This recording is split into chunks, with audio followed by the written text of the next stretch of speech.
Hello, sports fans. This is Stephen Hill for JustMyPicks.com, and I'll bring you a special breakdown of each game this week, starting the 2015 NFL season. We're going to go through briefly each and every football game and give you my picks for the winners for the week. Before we get right into it, make sure you're subscribed to my YouTube channel right now. Go ahead, YouTube.com/JustMyPicksTV. Go ahead and click that red button right now. And without further ado, I'm going to hop right into the games of the week. We're going to start at Ravens-Broncos. A lot of people are high on the Denver Broncos, and you're looking at what they've done the last couple of years with Peyton Manning as your quarterback, Bebe Thomas as your running back. They recently got rid of Monty Ball. You have a lot of reasons to be high on those guys. That defense is getting better each week. You're looking at how these guys are going to play on defense with DeMarcus Ware and with Von Miller and Aqib Talib. These guys are loaded on defense, and they're pretty good on offense. So I'm looking for the Denver Broncos to win this football game. I think that you're going to see a lot of points late in this football game. I think that the defense is going to wear down for the Baltimore Ravens, and I think that Peyton Manning is going to be able to win that football game fairly easy. Offensive line issues for the Broncos, but you look at Peyton being the savvy vet that he is, gets the ball out pretty quickly, and I don't think he's going to hold on to the ball for too long in that football game. Now, Raiders and Bengals, excuse me. This is going to be an exciting matchup. You look at the Raiders as being possibly back with a lot of that youth and they have on talent and offense. You're looking at Michael Crabtree being an ad. You look at the kid that they drafted, Sheldon Mack last year, looking at just how Mack does and just some of the things that he brings to the football field as a linebacker. You always have to look at Amari Cooper on wide receiver for the offense and Carr as the quarterback. You look at how his progression's been moving throughout the preseason and how he's gotten better and adjusted to being the starter of the Raiders, the full-time starter. So looking at this game, the Bengals will come out on top, but I think that you're going to see a lot of talent from the Oakland Raiders in this football game. It's going to be a fairly close football game. Jack Del Rio is going to have his guys fired up and playing, ready to go, but the Bengals have just a little bit too much offense for the Raiders. Now, looking at Titans and Buccaneers, this is going to be Marcus Mariota versus Jameis Winston, basically. And you're looking at Jameis Winston having the better football team right now. When I look at offense, I have to see the Tampa Bay Buccaneers have clearly Mike Evans, clearly Vincent Jackson, clearly Doug Martin. They have a three-headed monster running back that could pop off at any point in time. And you're just hoping Doug Martin turns into that old Doug Martin of old. So you're looking at just what they can do as far as both the Tennessee Titans and Buccaneers. Both these teams are fairly the cellar dwellers of their division, NFC South and the AFC South respectively, but I have to go with the Tampa Bay Buccaneers with this one. I think that defense at home, Lovie Smith is going to be able to do a lot of good things in that football game, and you have to think Jameis is a better quarterback than Marcus Mariota in my opinion. So now we're going on the Chargers versus Lions. This is going to be a pretty good football game, but you have to wonder, will the rookie shine at the running back position for the San Diego Chargers? You look at Melvin Gordon and just what he does. He didn't look too good in the preseason. Matter of fact, I think that he may be outed a little bit by the stable of running backs that they have in San Diego. Phillip Rivers is the field general, as I said before, and you're looking at the Lions. Without Ndamukong Suh, this team, it is impressive on offense, but defense is just not the same fear as if Ndamukong Suh was there. I'm looking at the lineup, and they do have a respectable defense, but without Ndamukong Suh, these guys are just not the same. I think that this is going to be a loss for the Lions. I think the Chargers are going to take advantage of the home cooking first week, and they're going to do what they have to do. Now, coming in, Saints versus Cardinals, this is going to be an intriguing matchup because both these teams can go off on offense. I know that they've lost big weapons on both sides. You look at how the Saints basically have no Jimmy Graham now, and you have to say, okay, is Max Unger center position a better trade-off than them having a tight end? Do they have people in New Orleans that can replace Jimmy Graham? Yes, collectively they can possibly. Marcus Colston possibly. You look at just some of the things that they can do with Sonic Boom down there. But I think Arizona is a better team overall. You're looking at the defensive side of the ball and what they have to offer with Patrick Peterson and Tyrann Mathieu, the Honey Badger. They have a lot of guys on defense that can really bring the pop. You look at also losing some of the best defensive players that they had on their team last year. I know that Uh, mm, the Saints really do not match up well in this football game. I know that they're indoors, which is a good thing for all the Saints fans, but they're not at home at the Superdome. So you're looking at the Cardinals to win that football game. Now we get to the meat. You're looking at Seahawks and Rams. You know, this is a very impressive matchup, but Trey Mason is the running back for the Rams, so that kind of takes a little off of it, the edge off of it.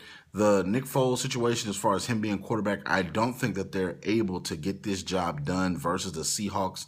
I know that they fairly played well against them the last couple of years, even pulled out a couple of trick plays successfully on their way to winning a couple of times. These guys are in-division rivals, so they know each other pretty well. When you're looking from a standpoint of just what this game is going to entail, the defense is going to take over this game late in the football game, and having Fred Jackson back there with Marshawn Lynch as a backup is also just making the abundance of treasures that they have as far as depth and talent in Seattle that much more better. So I think that the Seahawks are going to take this one late in the football game, running the football, playing excellent defense as they normally do.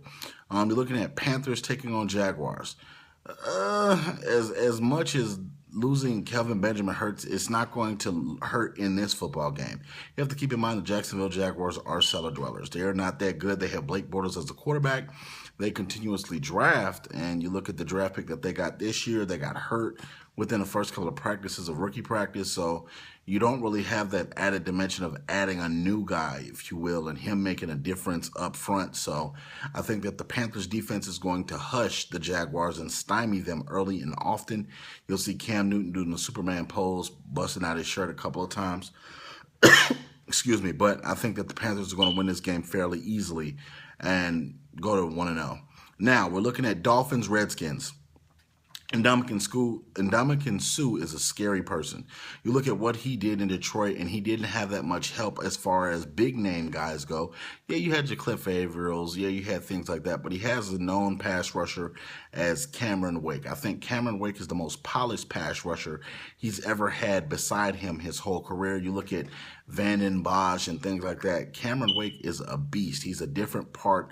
He has a different motor. He has that J.J. Watt type motor. He has that Ndamukong Suh type motor to where he's going to keep pushing. Even when he's tired, he looks like he's fresh. So I'm looking for the Dolphins to cream the Redskins in this football game. You look at RG3, he's not playing in this one, and I'm probably glad he's not because Cousins is going to get his head ripped off in this football game. You look at just what they've done in the offseason. It's been tumultuous for the Redskins. Nothing good. You look at Ryan Tannehill, how he's improving with his wide receivers and his tight ends.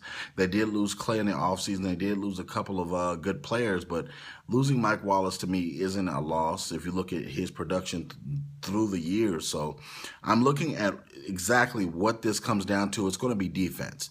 The Dolphins can score the ball. They can limit their turnovers to about 1 or 2, and I think that Tannehill is going to be able to take advantage of an old secondary in Washington, and they have a couple of injuries on defense in Washington also. The offensive line is horrendous for the Washington Redskins. Good thing RG3 is not playing. Now, Dolphins win, by the way.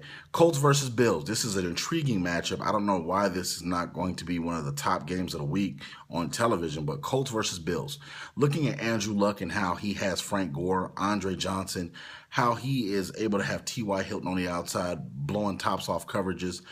You look at the Colts on offense, they're poised for a Super Bowl. Each year that Andrew Luck's been in the league, he's gotten a little better each year as far as going into playoffs. Now, when you're looking at exactly what's going on in this football game, this is going to be mano a mano, offense versus defense. The Mario Williams, Marcel Darius, those guys on the Buffalo Bills are loaded on defense. The only bad thing is they don't have a quarterback.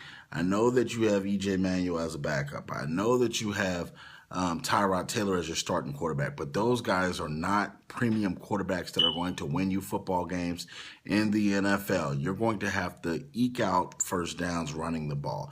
You're going to have to eke out with the quarterback running the ball. You're going to have to eke out these things. And LaShawn McCoy is not healthy yet, and this is one of those games where if you're not fully healthy, you could seriously get hurt. The Colts, the only bad thing about the Colts don't have a good defense, but they do have Andrew Luck who can put up points very quickly. We've seen him come back in big games. We've seen him show up in big games. And guess what? This is not the New England Patriots. This is not his kryptonite. So I'm picking the Indianapolis Colts to win this football game and to start the season 1-0.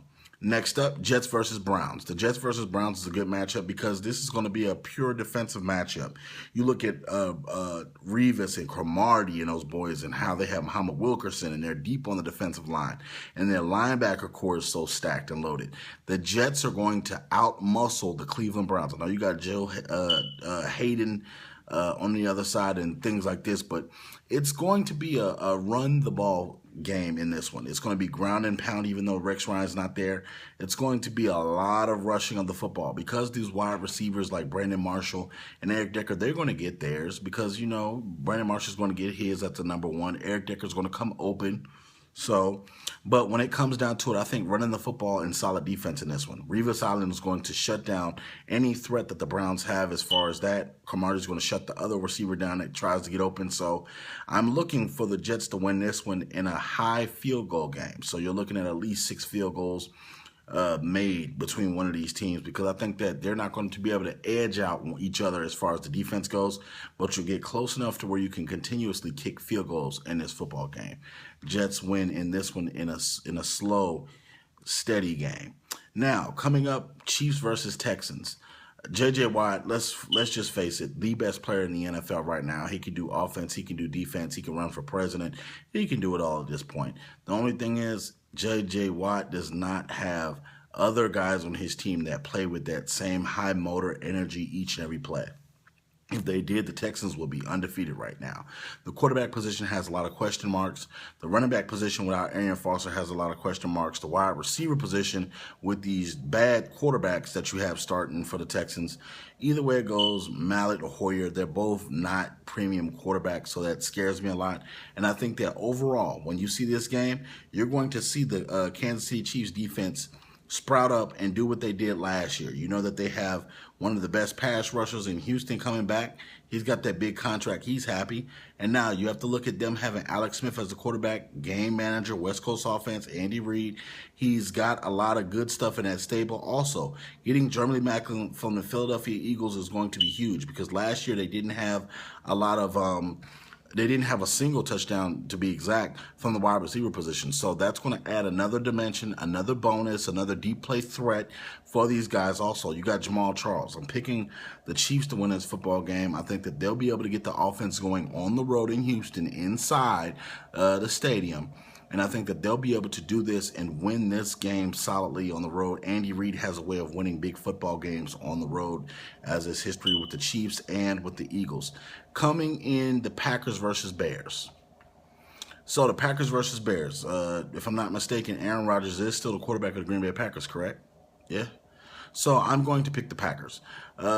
He can basically throw the ball to me and you if you want to. We're still scoring touchdowns. We're still getting open. He's still going to buy time. Aaron Rodgers' mobility is not what it used to be, but he still can do it. Adding Lacey back there in the backfield, he can definitely do some damage, as always he's done the first couple of years of his career already. You're looking at him still having Randall Cobb, having a shoulder injury, but he's still going to be able to play. And you're looking at the Packers on defense, who have gone away from some of those players that they've traditionally signed back, and they've got a couple of thumpers on that side. You know, they still got Julius Peppers. You know, they still have Clay Matthews, so they're going to be fine. They're going to dispose of the Chicago Bears fairly easily because Jay Cutler is the quarterback of the Bears. You know that you got Alshon Jeffrey, Matt Forte, and Martellus Bennett on the other side, but if Jay Cutler's steadily just throwing the ball wherever he wants to, you know, that's interception city. So those are the regular games that we see next week, but I'm going to highlight perhaps the 4 best games of the week. You have the 2 Monday night games. The first one I'm going to touch on, the Eagles versus Falcons. My Philadelphia Eagles are going to my current state, Atlanta Falcons, and Georgia, excuse me. But the Falcons offense is scary. You look at when they're firing on all cylinders, Julio Jones and Roddy White are almost unstoppable 1-2 punch. But my Eagles have the Chip Kelly offense. So I'm putting my faith in Chip Kelly's offense. He just shipped off all our good players. So all we got is DeMarco Murray and a couple of wide receivers that haven't proven anything. And Sam Bradford, we could have kept Tim Tebow. A little mad about that. But I think the Philadelphia Eagles have what it takes to win this football game, especially being inside of a dome. That's going to help that offense. That's going to help with them getting the crispness they need for the routes and things like that. You look at the Atlanta Falcons, their defense is horrendous. They cannot stop a nosebleed. And I think that once the chains start moving in this Chip Kelly offense, that defense is only going to get worse, because I saw a lot of missed tackles during the preseason from starters, not from rookies, not from backups, but starters, players that have been in this league for years. So the Atlanta Falcons defense is not enough to slow down my Philadelphia Eagles, and we're flying high at 1-0. That second Monday night game, Vikings versus 49ers. Adrian Peterson is a man on a mission. Let's face it. In fantasy, he's my #1 draft pick. I think Adrian Peterson is going to rewrite the record books this year. I know he had the off-the-field situation last year dealing with his child, but Adrian Peterson is focused. He's come back. He has Teddy Bridgewater as the quarterback who can make big plays with his feet and with his arm. You look at the Patterson guy on the wide receiver. You also have Wallace, who still has that speed, even though he may not be as good as advertised. He still has the 4.2 speed, so you have to respect those kind of things. I think the Minnesota Vikings are going to put a hurting on the San Francisco 49ers in that Monday night football game. Now, let's go to Sunday night game. Giants versus Cowboys. The Dallas Cowboys, I know they're tired of seeing Odell Beckham Jr. replay over and over and over that beautiful one-handed catch that he made. And you look at just his offense alone. They lost DeMarco Murray. That's going to be big. You see that they made a trade with the Seahawks for their running back. The Cowboys, let's face it, folks, are not going to be as potent as they were last year running the football. That offensive line is dealing with injuries. Also, you don't have DeMarco Murray running back there. Let's not get it twisted. DeMarco I know he had fumble issues and things like that, but the kid could ball. So you losing an all-pro running back as he did last year, and you're not replacing him with all-pro anything. You gave him Darren McFadden, a guy that steals underwear, and some undrafted kids. So you're looking at really what Randall does. It's not that good. You're looking at McFadden can't stay healthy. Back in the day at Arkansas, he was good. Or when he first came into the league, he was good. But he's not the same Darren McFadden that he used to be. So I'm picking the New York Giants to win this football game. I think Eli, with a healthy Victor Cruz, with a semi-healthy, Odell Beckham Jr., these guys can get the ball rolling. They can get a 1-2 punch going with Odell Beckham Jr. and with Victor Cruz. Plus, if they start running on football well, look out, Dallas Cowboys. These guys are something to be reckoned with. I'm picking the Giants to win that one. And lastly, the Steelers versus Patriots to kick off the NFL season on this Thursday. You're looking at Tom Brady, and he beat that appeal. And I have to look at the last time Tom Brady and a team faced something like this was Spygate. And Randy Moss and Tom Brady and Wes Welker, they stuck it to almost every single person except one. The New York Giants in the Super Bowl. I think you're going to see another tear through the record books from Tom Brady in this situation. I think he's poised. I think he's focused. I think that he wants to prove, look, it doesn't matter if we were playing with beach balls, volleyballs, golf balls, softballs, we're still going to get the job done. And we're not only just going to score points, we're going to style on you. You look at him having Rob Gronkowski, and that's really all that he needs, because nobody can cover Gronk literally in the league. No linebacker is fast enough to keep up with him. No corner is big enough to stop him from catching the ball. And I think that as his wide receivers get healthy, you're going to see them get better. I know that they let Jonas go, but they still have LeGarrette Blount. They still have some guys on the offensive line that can really help moving forward. So I'm looking at the New England Patriots to win this football game. You look at the Pouncey guy, the Pouncey center not being in this game, missing a couple of months with his injury. Also, you look at Le'Veon Bell, him missing this game. The Steelers' offense, they still have Antonio Brown, but I don't think that their offense is going to be as potent without those leading people in those spots, because you need Pouncey as your center. That's going to expose that offensive line to really getting Big Ben hit a lot in this football game. If you had Pouncey, it'd be a different story. If you had Le'Veon Bell, it'd be a different story. But you don't have those guys, so I have to pick the New England Patriots. And Spygate, they got jacked up for that. Now with this Deflategate, they're going to be jacked up for that. You look at how Gronk got on Twitter and was like, hey, we're going to Gronk it out this year. I have to pick the Patriots for that game, because I think that the Patriots are not only focused, they're tuned in. They have their leader Tom Brady back. They don't have to worry about Jimmy Garoppolo coming in and having to play football. So I think that they're jacked in. And this has been your NFL Week 1 for 2015. Let me know what you guys think of the predictions. Leave your comments of all your NFL teams in the comment section below. We definitely will debate with you. Thank you so very much, and we'll tune in to next week for Week 2 for the full slate of breakdowns for the NFL action for 2015. Thank you so very much, and you have a great day.